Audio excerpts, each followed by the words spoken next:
groups dealing with this technology is the Office of the Information and Privacy Commissioner of the province of Ontario in Canada. This office has come up with the idea of privacy by design. So it's a great sort of strategy to deal with privacy generally, but also, I think, more broadly, of an innovative way to try to build, sort of social, ethical, legal issues into the technology itself. And helping lead this effort in the Office of the Information Privacy Commissioner is our speaker today, Michelle Chiba, who is the Director of Policy and Special Projects in the Commissioner's Office. And so she's been intimately involved in doing a lot of the analysis and research and speaking and developing this idea of privacy by design. And she's going to talk to us today about this in the context of emerging technologies. So thank you very much for being here today, and we look forward to your talk. Thank you very much, Gary. And I'm almost going to say, it wasn't Canadian preferential treatment that I was getting from Gary and some of the others in the group. It was our commissioner. Anyways, I'm really pleased to be here, and I'm really humbled, quite frankly, over the last day and a half, that I've spent with all of you, because I've learned so much about all of these other issues. And it seems that some of the issues that you're dealing with are so far greater than some of the sort of the data issues. But I think we have a sense of convergence in terms of our approaches and ideas. So I think I'm in a friendly group. Sometimes we aren't necessarily in a friendly group, I can tell you, but I feel the vibes here today. So I'm going to go through. So the overview, it's really. In a perfect world, we wouldn't need, and we in Canada have an Information and Privacy Commissioner. We have one for each province and one at the federal level. We do have legislation. Unlike you here in the US, it's very spotty, ad hoc, state to state level, whatever, but your president is talking about, this whole idea of an omnibus bill, citizens' right, et cetera, et cetera. So I always lead with, in a perfect world, we wouldn't need our commissioner, right? Because everybody would behave in terms of data custodianship. Google would behave. They'd do the right thing on behalf of everybody. And so would Facebook. You would all have your privacy preferences. You would have your choice. But unfortunately, no. And as you know, emerging technologies, we're thinking ICTs. Open data, big data, cloud computing, bring your own device, surveillance technologies. We need the collective efforts of everyone, because you're right. You've heard throughout this theme, it's an ecosystem. It's no longer just one player, right? You think mobile, number of players are involved. So what I'm here today is to talk about privacy by design and the fact that these 7 foundational principles, which I will go through very quickly because I'd like to have the chance to dialogue. You are very interested. You're very interested attendees. I haven't seen a place or been at a conference where there have been so many questions, so let's have a dialogue. I'll try to go through it. In any case, these 7 foundational principles have been accepted. It's taken a long time for our commissioner. I think there was a mention about passion. I'll tell you, she is passionate about this.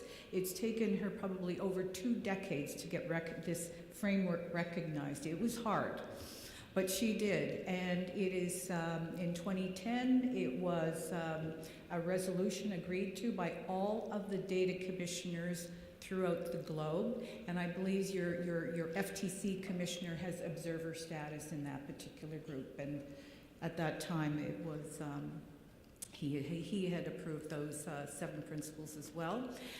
It is directly in the draft EU regulation, and it's related to technologies. In other words, all organizations or developers must look to privacy by design as part of their product development.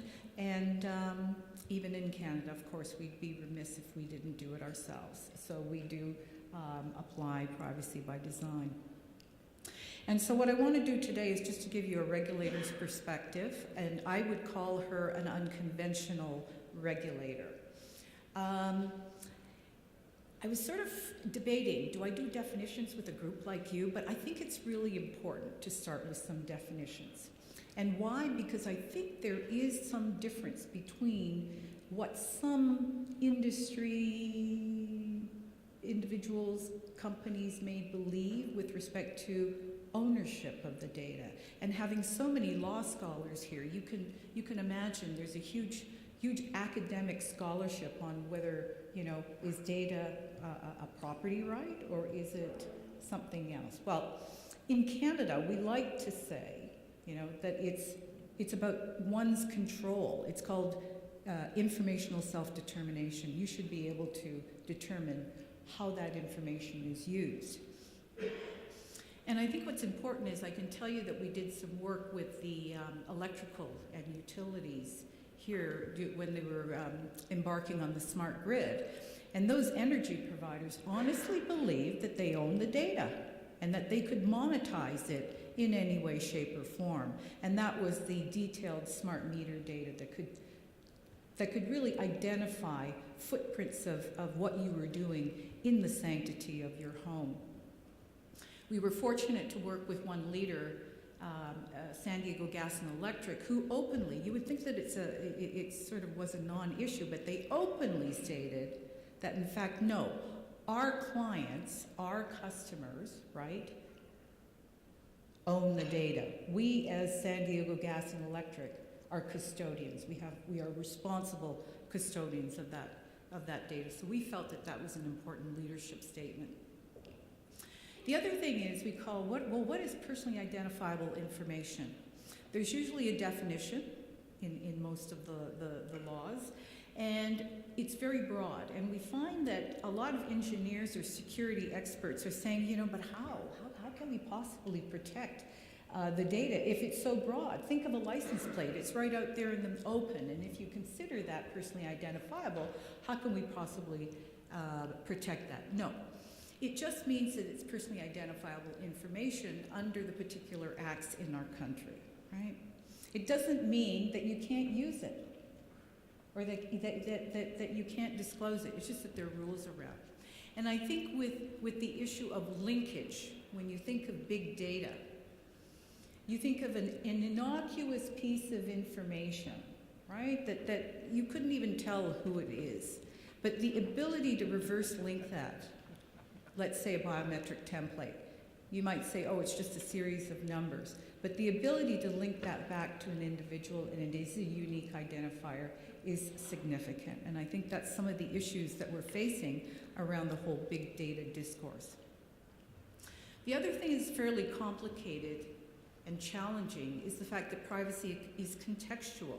Each one of us probably in this room has a different notion of what we believe is private about ourselves and what we want to share and what we don't want to. I always use the example of a coffee shop. If you go to the coffee shop, you don't have to provide all of your detailed information. You go, you make a transaction.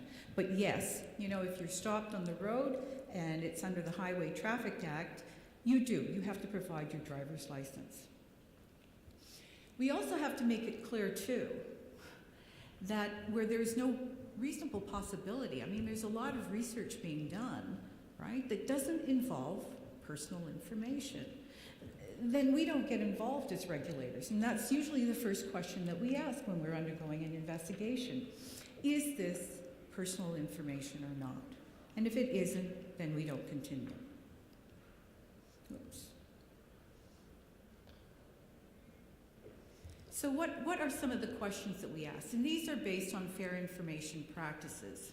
And these fair information practices form the basis of many of the laws around the world. And it's different than security. So for example, we always, whenever we meet with security specialists, they say, don't worry, we've got the firewalls in place, we've got encryption. That's protecting security and privacy. No. Why? Privacy is much more than security. There's no doubt that you need security to have good privacy, right? But there are these additional questions. So why are you asking for my information? What is the purpose for which you're going to be using it? How will my information be used? These are what organizations have to be able to provide to the individual. Is there a limitation to the use of it? Will it be used for any secondary purposes, right? We often get institutions asking us, well, I've got a huge database of individuals with their up-to-date address. Why couldn't I just use it to issue some mail-outs, right? Advertising. No. If you're the driver vehicle office, or you're in our province, the Ministry of Transportation, the purpose for which you're collecting that is under the Highway Traffic Act for the purpose of issuing a driver's license. So. And then the other one is, who will be able to see my information, and is it accurate? We have the right of access to our records held by the government, so we have the right to go and see what they're collecting on us.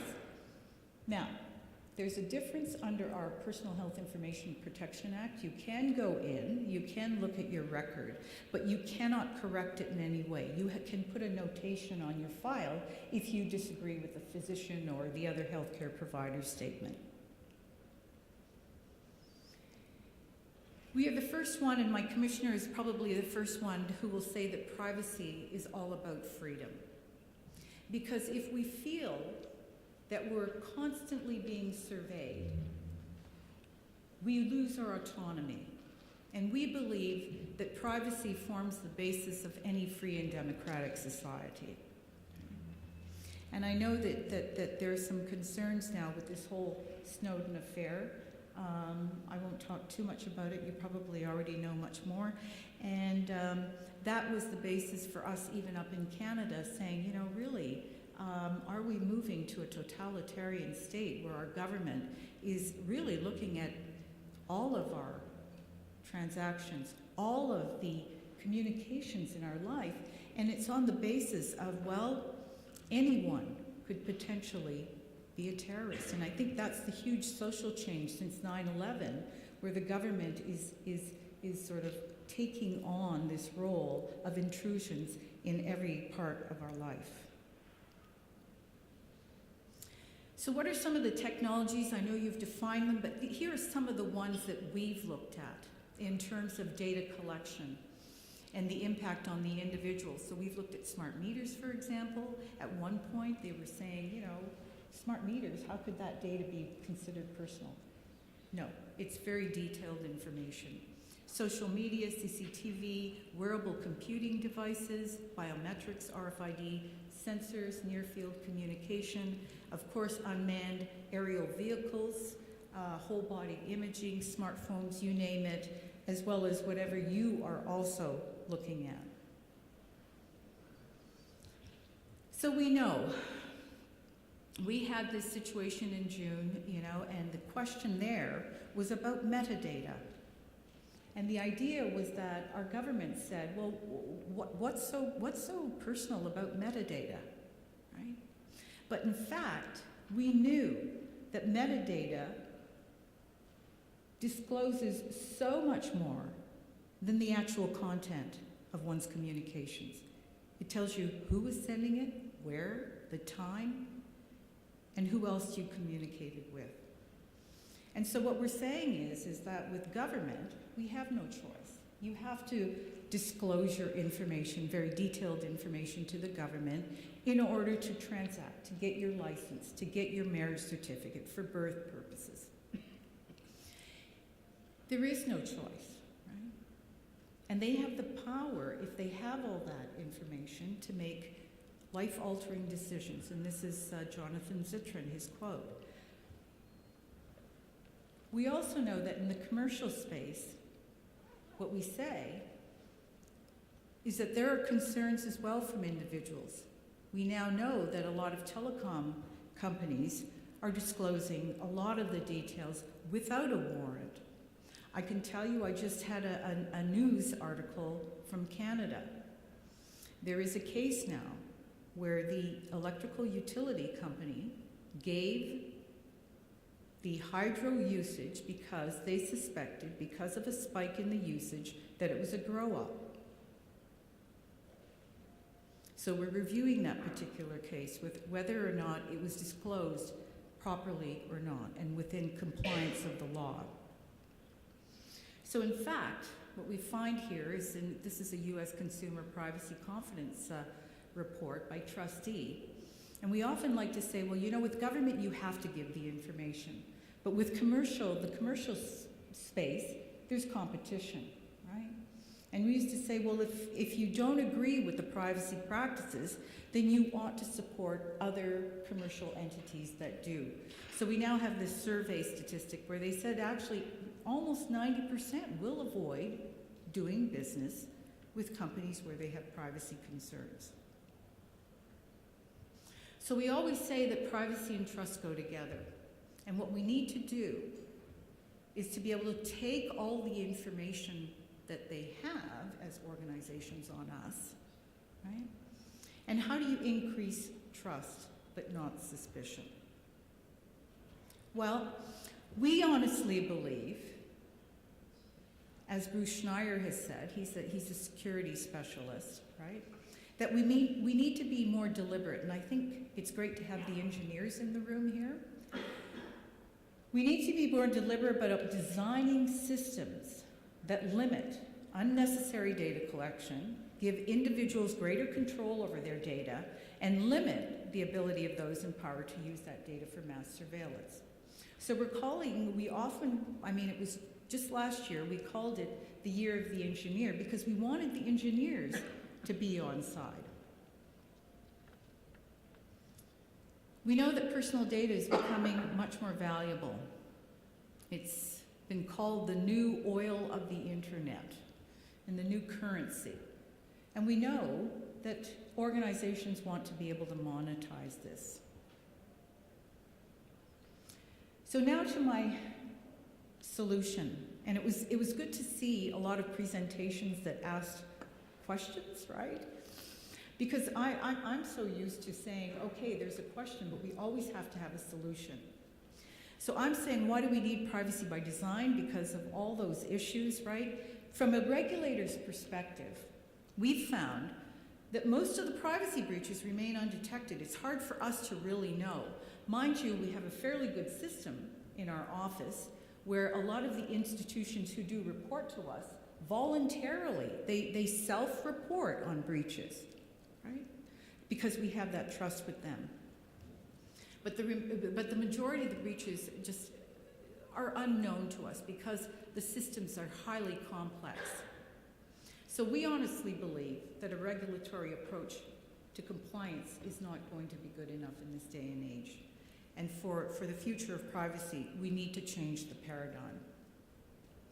So what is our philosophy generally and that supports this whole 7 principles? Well, it's the 3 C's. And as a regulator, I think I've been in my job for now 10 years, and it's probably the longest time I've ever spent in one position because it's just so dynamic and so diverse, right? But it's taken the 10 years to develop that relationship with the institutions and other organizations to be able to come to us when they have an issue very early on.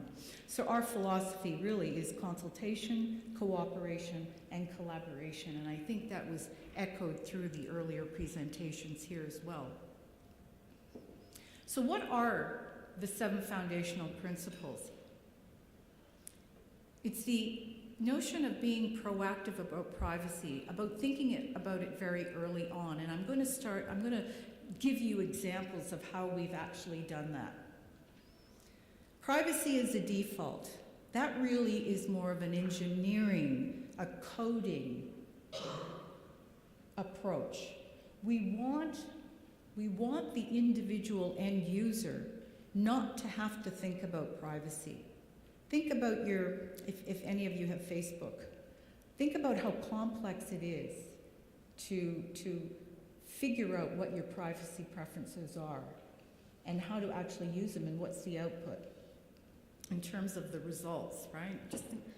So we would like the systems to actually do it by default, right? Opt in instead of opt out. Standard encryption rather than having to put it on. The other one is privacy embedded into the design of the system or technology. And I think the most important one here, and from the, quote, unconventional part of our commissioner's role, is really, we're saying we should be thinking about positive sum, right? And she often compares it to the zero-sum sort of game theory, right, where one wins and one loses.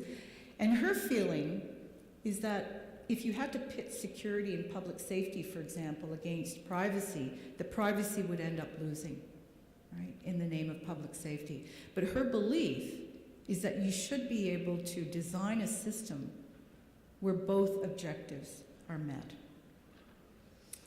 The fifth one is end-to-end security. It's a standard one, but it's one that we often forget because we often forget the end of the data life cycle.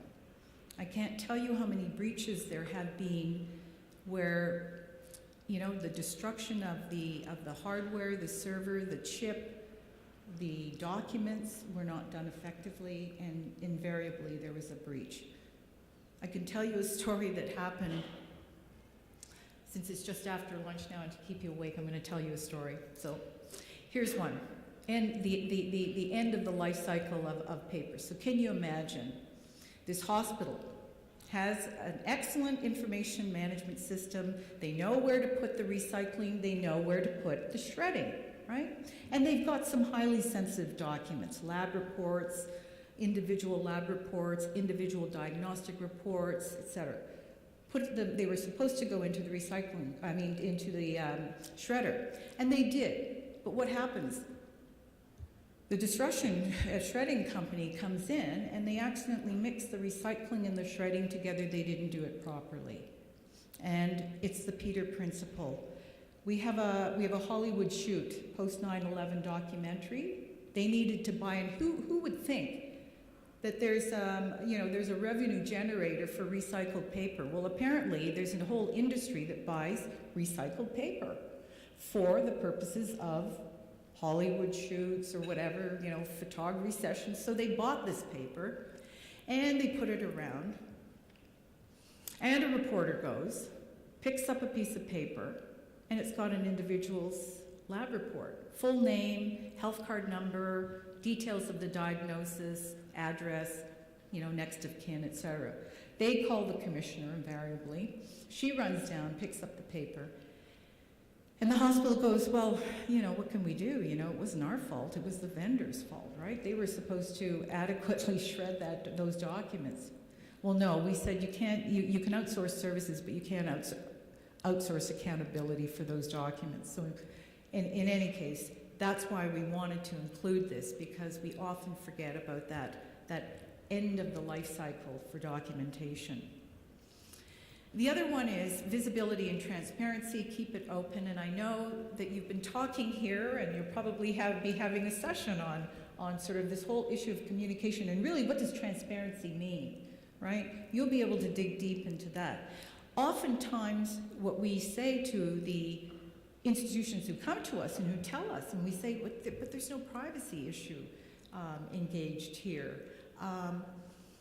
But the whole notion of the government doing something, like let's say that they're taking a survey and taking, just giving a volunteer on the highway, people will think, how could you be, you know, are you using my information for something else? I know that there was someone here from the Netherlands. There was a wonderful company, TomTom. Is she still here? She might know about it. Anyways, in the Netherlands, this is all about optics and communication and transparency, because if you don't, as a citizen, know what's going on, then the media will certainly tell the story for you. So TomTom is a company that used big data. They did the analysis of the highways in terms of the traffic speed, how fast people were going, the distances, everything, and it was for the purpose of safety, right? And they were doing this on behalf of the government. But what happened was, I guess the police got some aggregated data, and they started to put the radars up in specific spots. And that caused a big hue and cry with the population, the citizenry, that said, my gosh, the government is disclosing detailed information to law enforcement. Obviously, right? And clearly, TomTom, the relationship with the government, they canceled the program, right?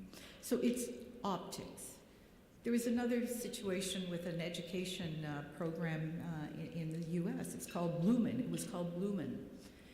And the idea there was it was an application that provided interoperability for a common school record for individual students. And very good idea, right? But again, optics. What happened was there were a series of questions that administrators and teachers would be asking kids from junior kindergarten or kindergarten to grade 12. And the whole idea there was to get this, use this big data, right, to improve the education to individual students, to customize the experience for students, to provide input from teachers on students, to provide input on why students changed.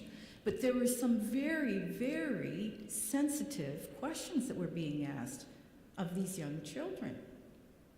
They were being asked, oh, so one of the questions was, well, you know, do your true parents live with you, or is there a girlfriend, or is there another partner? What do they do? Do they drink heavily? And I mean, they were asking fairly detailed questions, and the parents found out, right? And they said, absolutely not. Shut it down. And it was a big embarrassment. But the problem there was, you know what? The CEO didn't come out and explain that they were, you know, the positive benefits of this application. He said, we don't collect detailed information like that. Didn't help, right? And they lost out because they lost all the contracts. No one's using them. So I'm just saying that communication and the way it's put out, the more transparent, the better. And I think, you know, I mean, I'm with a group that totally agrees with that, right? The other one we forget about when we talk about organizations is to keep it user-centric. We often forget. And I'm not saying we, the collective we, but a lot of the organizations we work with often forget that the reason why they're doing this is for the end user in terms of protection of privacy. So we want to bring it full circle. So this is what we did. We mapped the principles because there was some concern. There was some concern saying, well, you know, we've got these fair information practices. They're already enshrined in law. You know, I'm not sure whether we can actually adopt the 7 principles, right? Are they something new? So what we did was we mapped them, and just to show you where they go above and beyond. We believe that these were modernization features, and really it's the being proactive, not reactive, and it's embedding it, privacy, into the design of systems, and then the full functionality. The view in Europe is that privacy by design should only be applied to information technology. Right? And I think in the US, the view is that tends to be more policy-oriented. But what we would like is we would like, at this point, it to be much more of a holistic approach, that it's not just information technology or not just accountable business practices, but all of it, including physical design and infrastructure. And I can tell you about physical design. It may or may not be interesting, but it's another story that you may not have.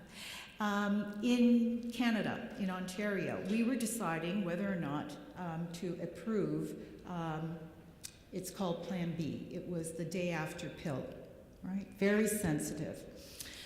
But in order to be eligible for that prescription, you had to answer some, again, very, very sensitive questions. But of course, you go to the pharmacy, and we had a complaint come forward to us by a young woman. And she said, I live in a small town, and I go to my pharmacist, and I'm there, and I'm being asked these very intimate questions before I can even get this prescription. And I've got my neighbors wandering around or standing next, you know, very close, and I'm being asked these questions.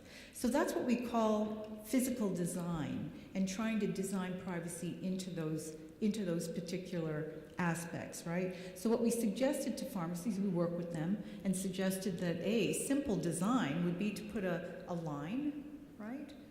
You know, adequate distance, please wait there. It sounds sort of common sense, doesn't it? Add a noise machine to introduce that white noise so that their responses aren't heard by everyone in the pharmacy. So that's what we're talking about in terms of physical design and infrastructure.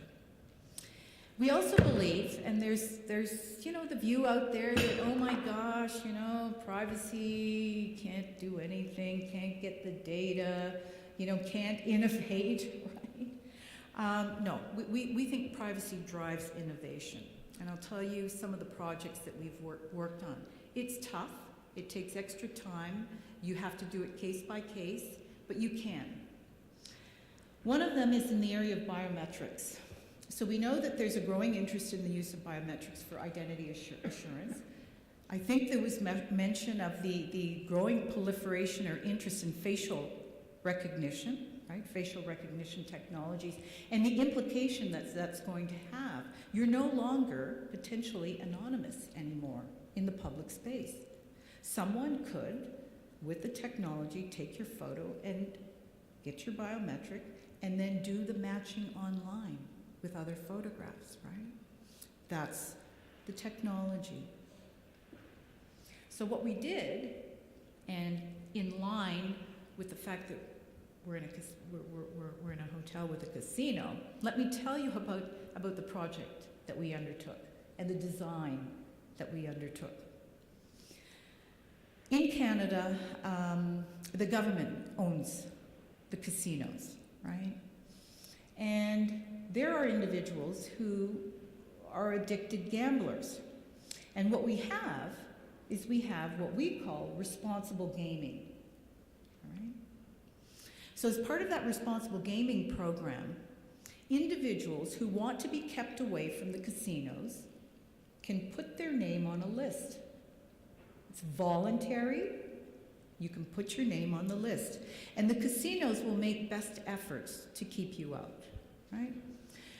So guess what happens? You can imagine there are probably 10,000 people out of a 10 million, and you know what the size of Ontario is. It's the size of, twice the size of Texas. It's that area, right? We've got over 27 casinos. What were they doing? It was manual. They take the photo of the individual, take the details of the identity of the individual, and then put it in a secure binder, in a secure room, way at the back. And each shift, right, the security guard would have to come through and figure out, okay, who's new and who's not on the list anymore. And they basically have to have their own facial recognition technology. Can you imagine? 10,000. And, in a small town, yes, we've already talked about that. You could probably recognize the individual that was on the list, but you take Toronto and a population of 5 million, right? So there's that practice. And guess what happens? 2 people got through, right? And they lost a lot of money. And they sued our government. They said, you didn't do enough to keep me out, and I lost a lot of money. So guess what? The call comes from the CEO, and I'd like to say that this was being proactive in a way, right? So the CEO calls our commissioner and says, you know what, Commissioner, we've got this going on. We'll settle that somehow. But we need to do something. We need some pretty high, fidelity technology to help us here. We need a tool, a better tool than paper, okay? Manual. We already have cameras in the casino. People already have that expectation that they're going to be watched, for security purposes. There's lots of money handling, right? But what we'd like to do is facial recognition. And we know it has that yuck factor, really yucky factor. Not only that, we've got, customers, that we say, yes, you could come in anonymously. If you're a big spender, right? Maybe you want to be anonymous. It's no different like winning the lottery, for example. But we'd like to do facial recognition, and so my commissioner, who is unconventional, she's not black or white, she won't say no. She said, I think there might be a way to do this, right? So we start on a project with their IT folks. We actually collaborate with our university, who have been developing this, what we call biometric encryption algorithm. And it's not your standard traditional encryption of a file or a facial template or a fingerprint template. It's not that. What it is it's you, part of you become the key, right? And what's stored is not a template, but rather a randomized number that can be generated a number of times, right? So that there's no linkage between databases, unlike templates, right?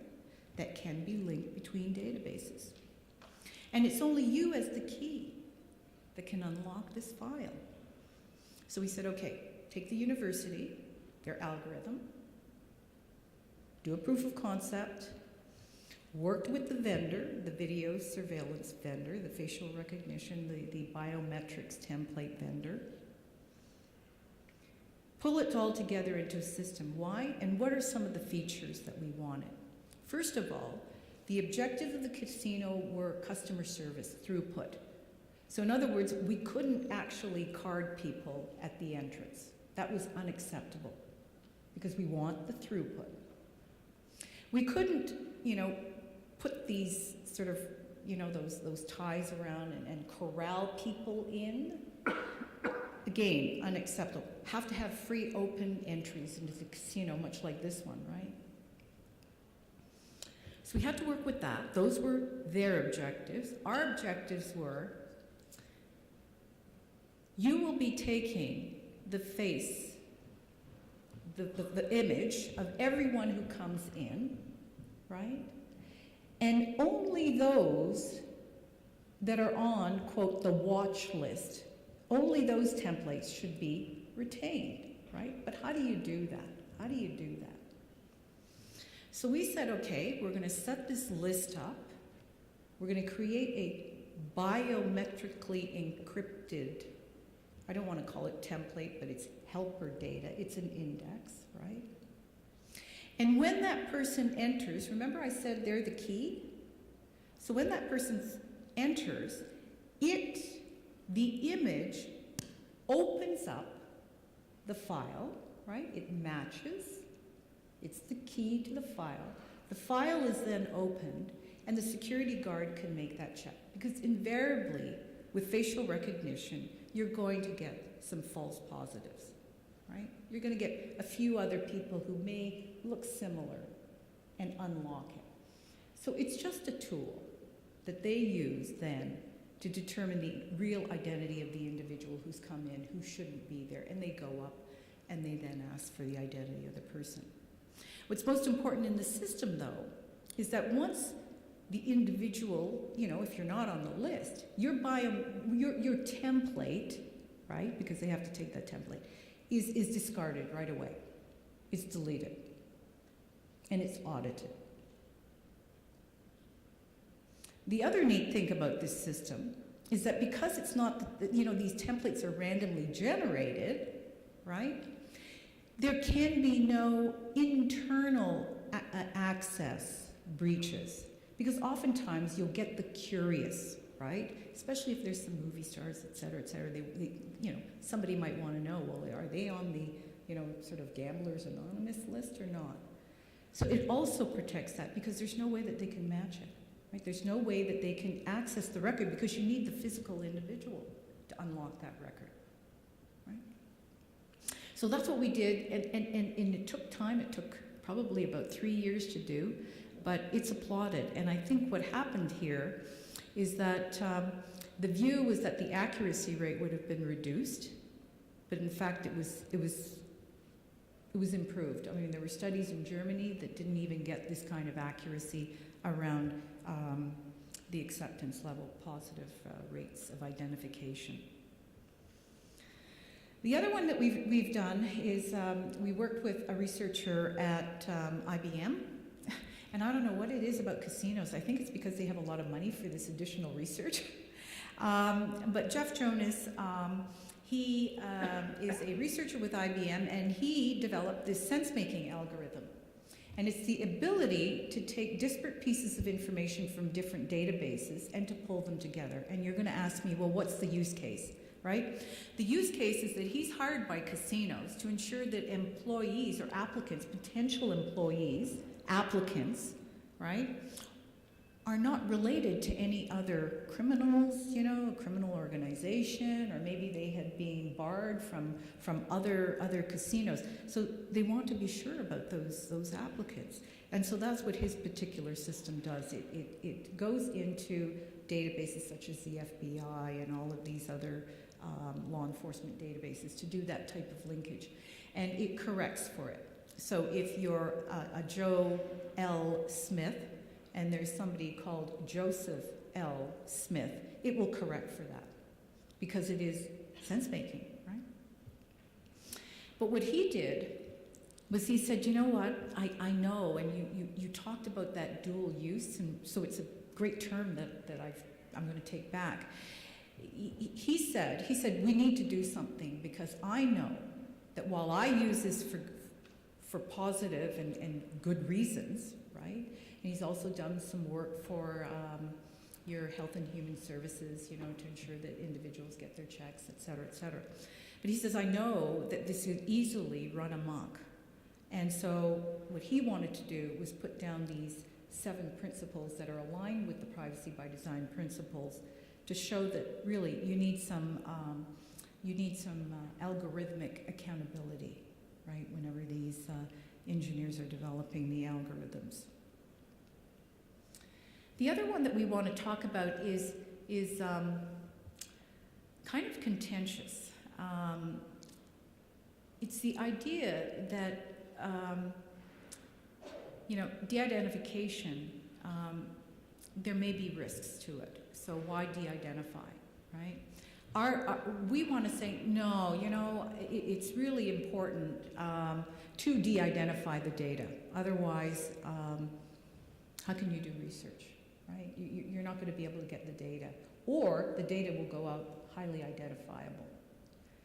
And so we're looking at different methodologies such as differential privacy, and I know you're talking about synthetic biology. So there's actually a huge area with respect to looking at even synthetic data to input into these databases to protect the individual's identity. And then, of course, we're looking at homomorphic encryption, and that is the ability to do calculations in an encrypted space and where the outputs are even encrypted, right? You in some cases, you would have to have special authorization to reveal the identities of those individuals. The other area that we're looking at is greater control by the individual. It's actually co-management of the data. And it was something that we looked at with respect to open data and government, what we call government 2.0, sort of the modernization of the government databases and activities around engaging more citizens in the democratic process. So we said, you know what, maybe what we ought to do is enable the individual to co-manage the data that each of the government departments has on them. The other idea that we have as well is that commercial entities also provide you with a much easier way to get an idea of exactly how much data they have on you. So, for example, Google has their dashboard. What we want to do is to be able to extend that, to be able to say, well, who actually accessed my data? Who did you disclose it to other than me? These kinds of details. Okay. And as we bring more responsibility to the individual around, you know, their I guess their determination of how they protect their data. We're looking at user interface design concepts. And there are 4 of them that we borrowed from the design world, right? And the first one was context. You have to think about the device that you're using. If it's a mobile device, you know about privacy policies. You know, how can you read through all of them on such a small screen? So we talk about the context in which you're receiving this information. The other one is awareness. Like, are you aware that privacy policies even exist, and can you exercise choice? The other one is discoverability.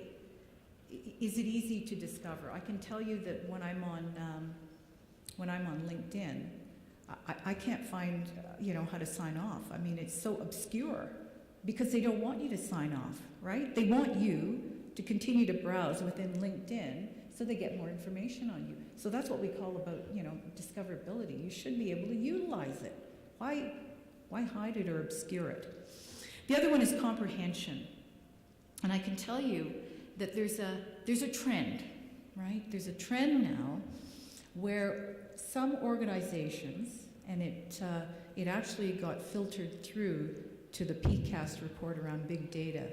The idea here is that with the Internet of Things, right, all of the data being collected on us, there's going to be times when I won't even know the purpose, right? Or how I'm going to use it. Because how will you know until you pull all the data together and you discover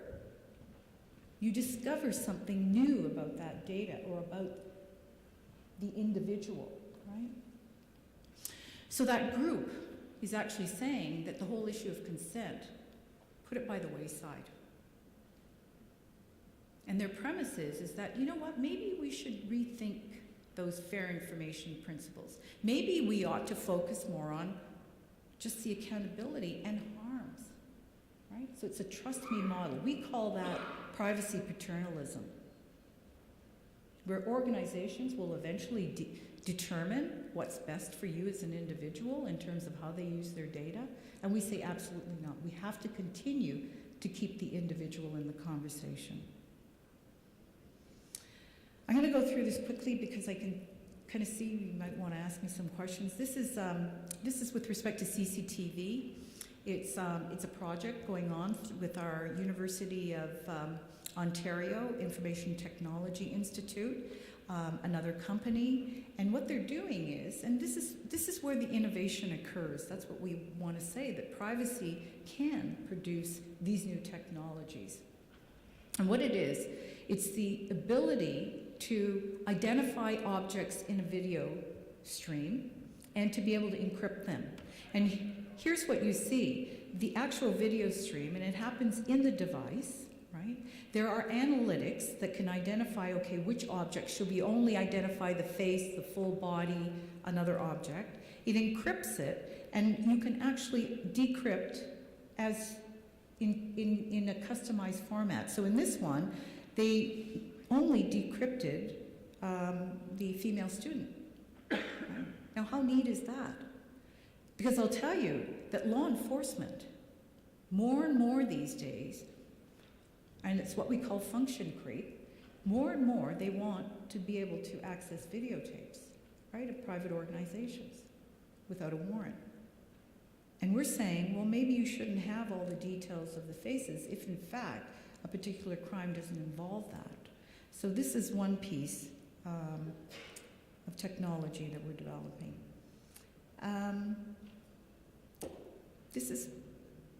I'm not going to deal with this one. Yes.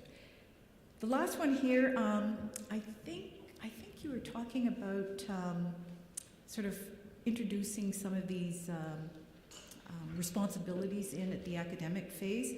Well, this is SOSIP, and it's the Southern Ontario Smart Computing Innovation Platform. It really is high impact computing, and it's a consortium. And so what we did there was we introduced into their statement of work a statement about privacy by design, the need to think about it at that research stage. We understand that some of the projects don't involve personal information, but in any case, we asked them to do that, and it was done. So some final thoughts to spur you on and to give you a sense of the passion. First they ignore you, then they'll laugh at you, then they fight you, and then you win. It's persistence. And here's my last one. Isn't there a likeness to my commissioner? I can tell you that she's got order-making power. So I thought that this was fitting. It's the patience, persistence, and faith, the Chronicles of a Crusader. She is a Crusader. And she says, your identity is your most valuable possession. Protect it. And if anything goes wrong, use your powers. And this is Elastic Girl. And we often quote a German colleague of ours who said, you know, it's better to have privacy by design and not privacy by disaster. So, I managed to do it in time, so we've got 10 minutes. Have I stifled any interest? Yeah. I'm Jeremy Weiss, I'm a PhD student in philosophy at the University of South Carolina. I really enjoyed your talk. I found it very interesting. So when you began, your focus on privacy was if you have the feeling of being constantly surveilled, that's an infringement on autonomy, it's a threat to freedom, which I find that resonates. So the question I had was, what do you do when these level of surveillance technologies are in the hands of civilians? Let's say Google Glass, or maybe even skip a generation, say smart contact. Now everyone's eyes are video cameras and monitors, and anything you do can be broadcast worldwide instantaneously. You're potentially on worldwide TV. Let's say combine that with facial recognition, anything you do, anything you track, your history, et cetera, et cetera. So would those powers against civilians have a similar infringement on autonomy? To me, it seems like it would. And my question is, where is there room for government to come in and have a role in regulating that? Because to me, the difficulty is that there's also a paradox, because that would be an infringement on autonomy. So it would be an infringement on autonomy to tell someone how they can or cannot use the technology in the name of trying to protect autonomy. So what are your thoughts on that? Yeah, we've had that dilemma, I can tell you. And so I'm going to raise that question out. I can tell you that we're participating in your FCC. They have a group, the NTIA, the National Telecommunications Industry Association, and they're doing workshops, multi-stakeholder workshops on facial recognition, and it's the idea of, you will no longer be anonymous to all of these technologies, right? And I'm just saying that part of my response will be, they're undertaking these consultations, getting in early enough to determine whether or not the industry can regulate themselves, self-regulate, through a code of conduct. I can tell you that I've been at a few of the meetings, and boy, is it difficult. It is really tough to get them, because the very first meeting was, we're the industry, we've got commercial, we want to know what the government is doing first, right? So there was a lot of tension. This is a tough one, it really is. I don't know, we've got a bunch of lawyers in the room. I can tell you that in Canada, it's only in Quebec that if someone else takes a photo of you, it has to do with, I guess, copyright or something like that, that they cannot use it without your permission. But in other provinces, there is nothing to control that. They can take your photo, except if they are covered under any pieces of privacy and access legislation in Canada. But that is, you have to contend with this, right? And I just don't have the answer right now. But we're hoping, is that we can convince organizations that privacy is good for business, right? The other thing is we're hoping that they, like Google has said and Facebook has said, because of the pressure of their constituency, that they will not introduce the facial recognition, for example, to hold back, even though they do have the technology and they could introduce it right away, that they'll hold back for ethical purposes, moral. But I'll tell you, if there's enough competition, that they're going to be releasing it. And supposedly, they're part of this NTIA workshop discussions. But good question. Yeah. So I like your idea of sort of privacy being proactive, but what about all these cases that I know there's been in Canada as well as the United States of sort of threat trafficking, where a lot of young kids will do something stupid on the internet, it's up there. How do you protect against that without sort of infringing people's rights to put up pictures and everything? That case in the EU last week against Google, where they basically have to exclude things that you want off the internet. How are you looking at how to protect, say, young kids from that kind of situation? For sure. Part of it was education, early education. We work Facebook way back in 2004 when they were going to be introducing Facebook more broadly in Canada. We tried to introduce some privacy protective features in. There was one point, for example, where all of your friends were all of your friends, right? It didn't matter. You couldn't actually customize your distribution list or your friend list. So we suggested that perhaps they ought to create different distribution lists, right? Where you may have more exposure in one but less exposure in another, as opposed to having it all open.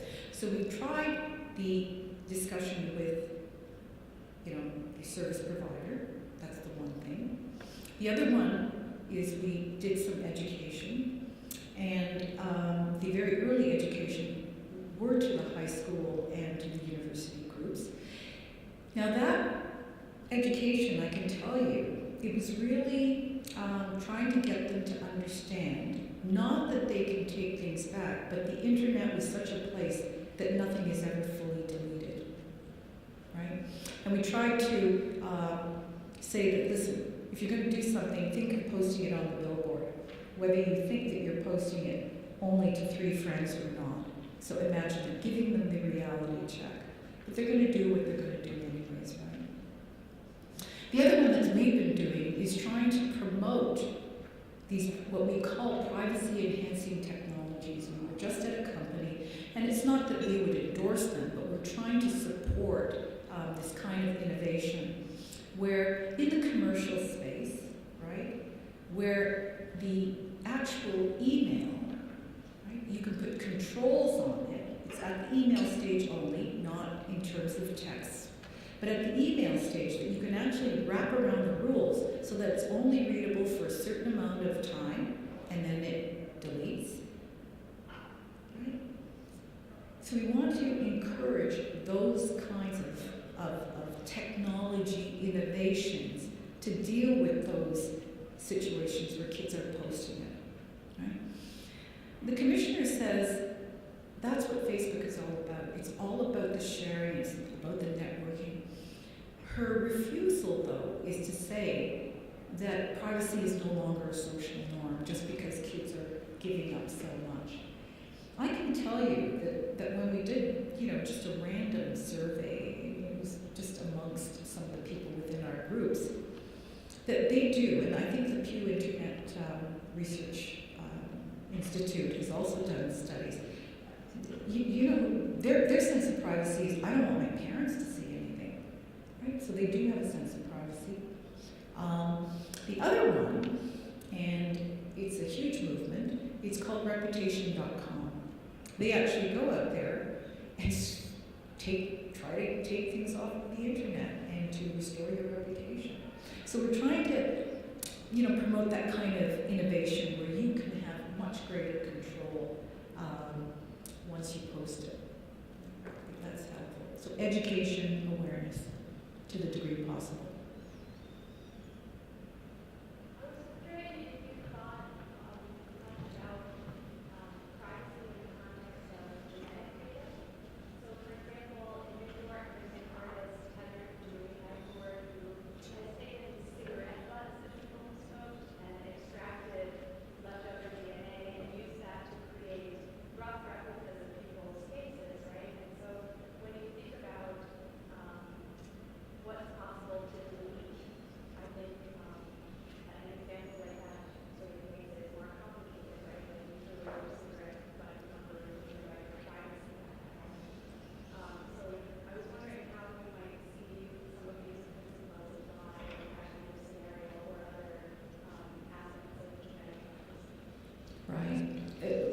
We've looked at genetic privacy more in sort of legal terms, and that's not really my department, but I'm not going to say that that's somebody else's issue. But you're totally right. It's no different than fingerprint biometrics. One could, just like the police do. I mean, they could take your biometric right off of a cup that you're holding, for example. That's another tough question. On uncontrollable, right?